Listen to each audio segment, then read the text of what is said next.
अस्सलाम वालेकुम दोस्तों, आज की हमारी वीडियो में मैं आपके साथ डिस्कस करूंगा कि हम बर्ड्स की कैसे वैक्सीनेशन करते हैं। जब कभी भी हम बाजार से बर्ड्स लेके आते हैं या किसी और के शेड से बर्ड्स लेके आते हैं तो उसे हम सीधा अपने केज के अंदर छोड़ देते हैं, जिसकी वजह से अगर उसमें कोई भी बीमारी हो जिसका हमें नहीं पता होता वो हमारे बर्ड्स को लग सकती है। और बाज़-औक़ात ऐसा भी होता है कि उसके साथ कुछ ऐसे वायरस आ जाते हैं जो कि हमारे पूरे के पूरे सेटअप को ही खत्म कर देते हैं। इसलिए जब कभी भी आप बर्ड्स को लेके आए तो उसकी वैक्सीनेशन करनी चाहिए। तो आज की वीडियो में मैं आपको बताऊंगा कि जब हम नया बर्ड्स लेके आते हैं तो हमें क्या करना चाहिए, कैसे उसकी वैक्सीनेशन करनी है और कितने दिन के बाद उसे अपने बर्ड्स के केज में छोड़ना है। जब कभी भी हम बर्ड्स रखते हैं तो हम अपने बर्ड्स को मॉनिटर करते रहते हैं कि हमारे बर्ड्स में कोई बीमारी तो नहीं। अगर उनके बिहेवियर में थोड़ा भी चेंजेस आता है तो हमें अंदाजा हो सकता है कि इसे क्या बीमारी है या ये क्या फील कर रहा है।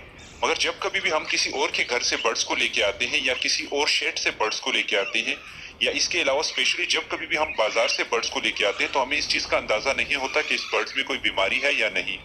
अक्सर औकात ऐसा होता है कि जब बाजार में एक बर्ड्स को आप खरीदते हैं तो वो आपको बिल्कुल बज़ाहिर ठीक ठाक दिख रहा होता है, मगर आपको ये नहीं पता होता कि उस बर्ड्स के केजेस या उस बर्ड्स के साथ रहने वाले दूसरे बर्ड्स में कोई ऐसी बीमारी होती है जो कि ऑलरेडी इसमें मुंतकिल हो चुकी होती है।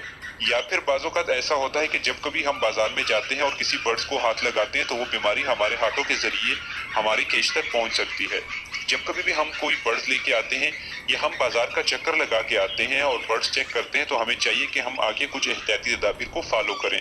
सबसे पहली चीज तो ये कि जब कभी भी आप किसी और के शेड में जाएं या बाजार जाएं या किसी भी जगह जहां आप किसी बर्ड्स को हाथ लगाएं तो आपको चाहिए कि आप सबसे पहले घर आके अपने शेड में जाने से पहले अपने कपड़ों को चेंज करें और अपने हाथों को अच्छे तरीके से किसी चीज से साफ कर लें।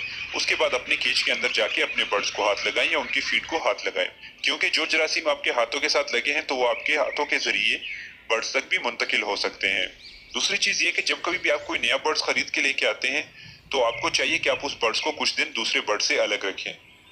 सबसे पहले ये कि उस बर्ड्स को पकड़ के आप मोटीन वाला कोपेक्स पाउडर लेके उसके ऊपर अच्छी तरह से छिड़काव कर दें। उसके परों के अंदर, उसके परों के नीचे, उसकी टांगों पे हर जगह पे छिड़काव कर दें, मगर इस चीज का ध्यान रहे कि उसकी आंखों में कोपेक्स पाउडर नहीं जाना चाहिए।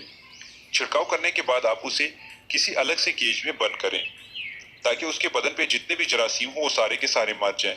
और इसके साथ साथ आपको चाहिए कि आप उसके पानी के बर्तन में कोई भी अच्छा सा एंटीबायोटिक यूज करवाएं। मिसाल के तौर पे अगर आप विब्रामाइसिन यूज करते हैं तो आपको चाहिए कि आप एक कैप्सूल को 1 लीटर पानी में मिक्स करके उस बर्ड्स को दें। या फिर अगर आपके पास एक ही बर्ड है तो उसके पोट में जरा सा कैप्सूल का पाउडर डाल के मिक्स करें और उसे केज में तकरीबन 4 घंटों के लिए रखें ताकि वो बर्ड्स उसमें से पानी पी ले। इस अमल को कम से कम आपको 4 से 5 दिन तक दोहराना होगा और उस बर्ड को मॉनिटर करना होगा कि उस बर्ड में कोई प्रॉब्लम तो नहीं। अगर कोई उसमें बीमारी आपको नजर आती है जैसे कि नजला, जुकाम, उसके अलावा लूज मोशन या कोई और ऐसी बीमारी तो आप उसका भी साथ साथ इलाज करते रहें। इसके अलावा जब कभी भी आप किसी से बर्ड लेके आ रहे हैं, अगर वो किसी के शेड से आ रहा है तो फिर तो आपको ये आसानी होगी कि आप उससे पूछ सकते हैं कि आप अपने बर्ड्स को क्या देते हैं, उसकी रूटीन क्या है, उसका सीड मिक्स क्या है। अगर हो सके तो उससे खरीद कर आप थोड़ा सा सीड मिक्स ले आएं। उस सीड मिक्स को स्टार्टिंग में इस बर्ड्स को खिलाएं ताकि इमीडिएटली उसकी सीड चेंज ना हो और आहिस्ता आहिस्ता करके उसमें अपनी सीड मिक्स करते रहें ताकि 1 हफ्ते के अंदर वो बर्ड्स आपके घर की सीड खाना शुरू कर दे। इसके अलावा आपको चाहिए कि आप जब कभी भी इस बर्ड्स को किसी केज में रखते हैं तो इसके लिए थोड़ा बड़ा केज होना चाहिए ताकि वो बर्ड ज्यादा स्ट्रेस में आके उसमें बीमार ना हो जाए, क्योंकि जब कभी भी कोई बर्ड्स एक जगह से दूसरी जगह चेंज होता है तो उसे बहुत मुश्किलात का सामना होता है। वो बहुत आसानी के साथ उस जगह पे सेटल नहीं हो सकता और अगर केज ज्यादा छोटा हो तो वो ज्यादा स्ट्रेस में भी आ जाते हैं। तकरीबन 1 हफ्ते से लेकर 2 हफ्ते तक आप इस बर्ड्स को अलग रखें। जब आपको मुकम्मल तौर पर तसल्ली हो जाए कि इस बर्ड में कोई भी बीमारी नहीं तो आप उसके बाद इसे अपने केज के अंदर शिफ्ट कर सकते हैं। या फिर अगर इसे आप किसी बर्ड्स के साथ पेयर लगाना चाहते हैं तो उस बर्ड के साथ आप इसे छोड़ दें और उसके बाद आप इसे मॉनिटर करते रहें कि कहीं ये आपस में लड़े ना। वैक्सीनेशन के लिए आप मुख्तलिफ किस्म के एंटीबायोटिक यूज कर सकते हैं जैसे कि एमॉक्सेल, टेरामाइसिन, विब्रामाइसिन, टेलोफरसिन और डॉक्सीसाइक्लिन वगैरह। इनमें से जो भी आपको अवेलेबल हो या इसके अलावा जो आप अपने बर्ड्स को देते हो तो आप वो यूज करवा सकते हैं। ये तो थी हमारी आज की वीडियो। उम्मीद करता हूँ कि आपको ये वीडियो पसंद आई होगी।